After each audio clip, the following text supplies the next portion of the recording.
Heavyweight boxing fans, what's the deal? All right, man. So somebody passed along some information to me saying that Stiverne is still rated number one by the WBC. Now, this is in light of, the news came out that he missed a drug test, I believe, last month or maybe the month before that. But that news came out, and a lot of us fans were just sitting back, seeing if he was going to get punished for it or would this affect his mandatory status. We also heard Wilder just as of recent, was it yesterday, the day before yesterday? He actually came out on a interview for PBC, their YouTube channel, saying that he wants Ortiz and he would like for Stiverne to step aside, and they're trying to find a way for that to happen. All right, but their new rankings came out as this is today. I believe these either came out today or maybe yesterday, but Stiverne is still number one. Now that news about him missing that test was like over a week ago at the very least. So it looks as if he might not even be punished for it. And if it is, it doesn't like it's going to affect. Obviously, it didn't affect his ranking because he's number one still. There's no asterisk next to his name, nothing. So if I had to assume and just make a guess, I think that Wilder will be fighting Stiverne next. Number two is Luis Ortiz. Klitschko, I believe, was at number two last time. We know he announced his retirement. All right, Kubrat Pulev rated number three. Dillian White number four. And you guys can just see the list right here, man. 6, Takam. 7, Marius Wach. 8, Brazil. 9, Chisora. 10, Duapa. 11, Martin. Jarrell Miller and Lucas Brown cracked the top 15. Both these guys, well, Lucas Brown, he was suspended for a minute. And then for that drug test situation he had going into the Shannon Briggs fight. And he is now back in a sanctioned body top 15. I don't believe he's rated by any other sanctioned body. I'll check. But he's back in the top 15. I see Jarrell Miller. He's back in their top 15 after being dropped earlier this year when he was one of the guys that was not signed up to the clean boxing program. Now I see this asterisk right here next to his name. I don't know what is this clean boxing program probation. Is he on probation? I'm not sure. Somebody let me know in the comment section if you know that. Don't quote me on that. I'm just making a guess. But he's back in their top 15, so they do have him there. All right. And then guys that are right on the border, you got Adam Konowski. Kid had a very good performance against Arthur Spilka. Was that last month? Kaitoro Fujimoto, Alexander Dimitrenko. Dimitrenko's a guy that has reignited his career, getting that upset victory against the Swedish prospect, Adrian Gernot. And he actually bounced back to get that victory after losing to Joseph Parker. Amir Mansour, a guy that's been pretty much begging for fights, man. I really want to see Amir in there with somebody, man. Makes for an entertaining fight. He comes to fight, man. He beat Travis Kaufman in his last fight. Robert Helenius, Trevor Bryan. Want to see what's up with Trevor Bryan, man. Haven't seen him in a while. Ustinov. I guess they're trying to figure out, is it Ustinov's going to fight? I believe the WBA was talking about Ustinov is going to fight Okendo for that vacant regular WBA title. I believe they're in talks for that. Sergey Kuzmi got Travis Kaufman there. Kaufman's the guy that just called out Charles Martin. Charles Martin is rated number 11. Let me go back to the top 10 or the top 15. Johan Duapa being number 10. I don't know about that one. And Marius Wach, he's rated pretty high too. I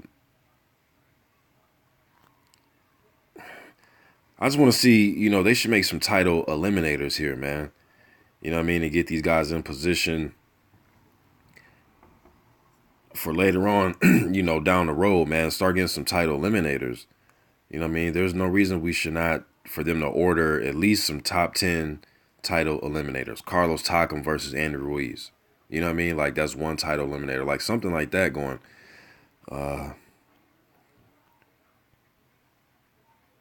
BJ Flores, number 4. I mean, yeah, pretty much these guys are prospects and French contender type of fighters. But guys that, you You put him in there. LaRon Mitchell. He's a guy. I just seen an article on Boxing Scene. I think he's going to be active soon here. LaRon Mitchell, the Bay Area fighter from the U.S. Picked up boxing late, and he made it to the Olympic trials. He took runner up in the Olympic trials in 2012 to Dominic Brazil. We know Dominic Brazil ended up making the Olympic team, but I like LaRon Mitchell, man. Heavy hands, undefeated. Christoph Zimnock, Adrian Granat, Otto Wallen. I believe Otto Wallen's going to be back in action too. Man, I should have looked all this stuff up, but I do recall seeing his name like a few weeks ago. He has a fight coming up. Zhonglong Zhang, the knockout artist from China. Dylan Carmen. Dylan Carmen's from Canada. Did he move his career to the U.S.? I believe Dylan Carmen's still out of Canada. Thomas Adamek. Arnold Jarek. That's the dude that lost to David Hay. Tom Schwartz, the German prospect, Manuel Char, Gerald Washington. Carlos Negron at number 25. Yeah, he was an Olympian. He was a guy that was at cruiserweight, moved up to heavyweight. Only got one loss on his record. He picked up an upset victory. Was it a month or two ago against Derek Rossi? Stoppage victory too. So he's somebody that I would like to see and put him in a good fight with somebody. Sergey Kuzmin beat Malcolm Tan recently.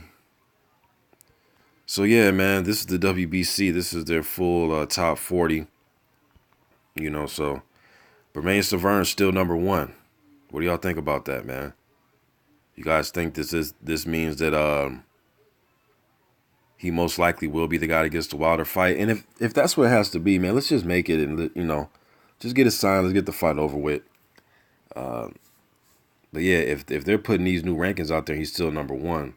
I just assume that he's going to be in line for this title shot.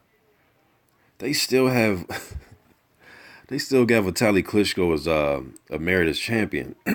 Damn, he retired. What was that? December, was it mid-December 2013? So it's going to be going on 4 full years here in a few months, man. Damn. How long are they going to keep Vitaly placed right there? Like, how does that work? I never looked up the regulations for being emeritus champion. I know if he were to come back, he will get the first shot at Deontay Wilder if he were to come back.